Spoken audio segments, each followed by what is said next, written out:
Hello বন্ধুরা, আজকে দুপুরের মেনুতে ছিল আমার পান্তা ভাত, সঙ্গে ছিল আলু সেদ্ধ, আলু ভাজা, চানাচুর আর ছিল একটুখানি মাছের ডিম ভাজা। তা যাই হোক, ভাবতে পারো এই ওয়েদারে কেউ পান্তা ভাত খায় নাকি?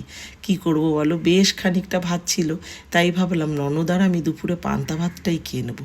আর অনেক দিন থেকে ইচ্ছেও করছিল পান্তা ভাত খেতে। তবে হ্যাঁ, যোগদান দিয়েছিল কিন্তু আমার ছোট বৌদিও। তিনজনে ফুল মস্তিতে কিন্তু পান্তা ভাতটাই আজকে খেয়ে নিলাম। আর তারপরে রান্না কিন্তু আমি সবই করেছি, চাল কুমড়ো শাক করেছিলাম, ডিম করেছি, মাছ করেছি, সেই মেনুগুলো তোমাদের দেখানো হয়নি। তা পান্তা ভাতটা খাচ্ছি বলে আজকের ভিডিওটা করলাম আমার ছোট ননদের জন্য। আমার ছোট ননদ ফোন করে খালি বলবে, বৌদি আমি গেলে পান্তা ভাত করবে।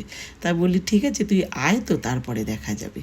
আলু সেদ্ধটা নিয়ে বুঝলি, আলু সেদ্ধ, আলু ভাজি,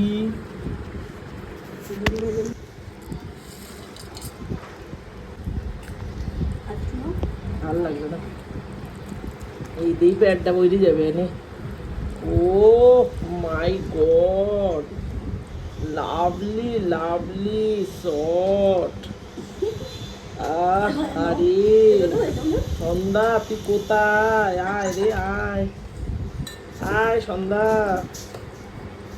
আরে আরে মনা রে, ওরে সন্ধ্যা রে, তুই কি করলি? আরে